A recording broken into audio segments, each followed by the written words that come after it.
పేరు పెట్టినటువంటి ప్రగతి భవన్కి 1 కిలోమీటర్ చుట్టూ కాకులు కూడా తిరగకుండా చేశారు. చుట్టూ పోలీస్ ప్రహర, చుట్టూ ఇనప కంచె. సెక్రటేరియట్కి వచ్చి పరిపాలనే లేదు. ముఖ్యమంత్రి గారు ఫామ్ హౌస్లో ఉండి పరిపాలన. రాజులు పాతకాలంలో ఏ రకంగా పరిపాలించారో ఆ రకంగా పరిపాలించారు. ఇప్పుడు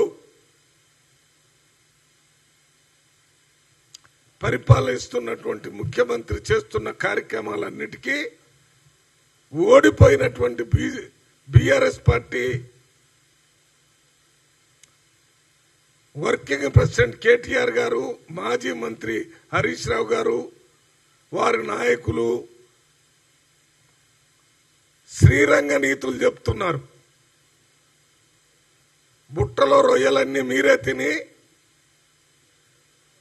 రొయ్యలు తినకూడదు, చేపలు కూడదని శ్రీరంగ నీతులు చెప్పారని ఒక సామెత ఉంది. అదే రకంగా ఉంది. దెయ్యాలు వేదాలు వల్లిచ్చినట్టుగా ఉన్నాయి. మీరు చేసినటువంటి అన్యాయం ఇంకా రాష్ట్రాన్ని ఒక 50 సంవత్సరాలు వెనక్కి తీసుకొని పోయారు. తెలంగాణ రాష్ట్రం వస్తే రాష్ట్రంలో ఉన్న బలహీన వర్గాలందరికీ మేలు జరుగుతుంది అనుకున్నారు. 85% మంది ఎస్సీ, ఎస్టీ, బీసీ ఉన్నారని 15% మంది మాత్రమే మనం అనుకునేటటువంటి ఉన్నత వర్గాలు ఉన్నాయని శాస్త్రీయంగా కులగణన చేసి అసెంబ్లీలో పెట్టి బీసీలకు 42% రిజర్వేషన్ తీసుకొచ్చినటువంటి గొప్ప విప్లవాత్మక నాయకుడు రేవంత్ రెడ్డి. అటువంటి నాయకుడిని రోజు నోటికొచ్చినట్టు ముఖ్యమంత్రి అనే విషయాన్ని కూడా మర్చిపోయి మాట్లాడుతున్నటువంటి ఈ బీఆర్ఎస్ నాయకులకి వచ్చేటటువంటి పంచాయతీ ఎన్నికల్లో ప్రజలు 100కి 100 బుద్ధి చెప్తారు. మొన్ననే చెప్పారు, అసెంబ్లీ ఎన్నికల్లో ఓడించి వాళ్ళని గద్దె దించి పార్లమెంట్ ఎన్నికల్లో బీఆర్ఎస్ పార్టీకి గుండు 0, 1 సీటు కూడా లేకుండా చేశారు ప్రజలు.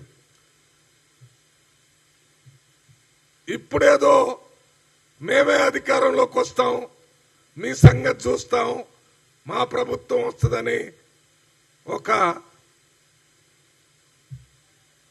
అహంభావపూర్వమైనటువంటి మాటలు కింద కార్యకర్తల దగ్గర నుంచి పైన నాయకులందరూ చెప్తూ తిరుగుతున్నారు. ఇది వారు కలలో మాట కాదు, పగటి కలలు గంటమే.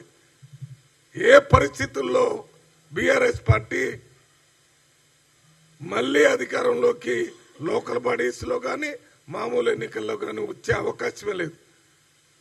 తెలంగాణలో ప్రజలు వాళ్ళ హక్కుల కోసం, వాళ్ళ భవిష్యత్తు కోసం ఎవరు పనిచేస్తున్నారని తెలుసుకుని ఓటేసేటటువంటి అవకాశం ఉంది. తెలంగాణ భారతదేశానికి వచ్చిన స్వతంత్రంలాగా రాలా. 1 సంవత్సరం పోరాటం చేశారు తెలంగాణ ప్రజలు. సాయుధ పోరాటం ద్వారా తెలంగాణ రాష్ట్రాన్ని తెచ్చుకున్నారు. ఇప్పుడు వచ్చిన తెలంగాణ రాష్ట్రం కూడా దాదాపు 1969 నుంచి మొన్నటి దాకా ఉద్యమం చేసిన తర్వాత కాంగ్రెస్ పార్టీ ఇచ్చింది. దీని ద్వారా తెలంగాణ ప్రజలు చైతన్యవంతులు, వారి హక్కుల కోసం, వారి భవిష్యత్తు కోసం వారు అందరూ కలిసికట్టుగా ఉండి వారి కోసం పనిచేసే వాళ్ళని గెలిపించుకునే శక్తి, ఆలోచన తెలంగాణ ప్రజలకు ఉంది. అందువల్ల ఇప్పటికైనా కొద్దిగా నిర్మాణాత్మకమైన ప్రతిపక్షంగా ఉండి తెలంగాణ రాష్ట్ర ప్రజలకు జరుగుతున్న మంచి పనుల్లో ఎక్కడైనా పొరపాట్లు జరిగితే ఆ పొరపాట్లు ఎట్లా సరిదిద్దుకోవాలో చెప్పాలని మాత్రం నేను బీఆర్ఎస్ పార్టీ నాయకులకి విజ్ఞప్తి చేస్తూ మీరు ఎందుకు 10 సంవత్సరాలు చేయకపోవటం వల్ల ఎంత నష్టం జరిగిందో అంతర్మదనం చేసుకోవాలని మీకు డిమాండ్ చేస్తూ, మీరు చేసుకోకపోతే ప్రజలే మీకు భారీ ఎత్తున మీకు వచ్చే లోకల్ బాడీలు చూపిస్తారని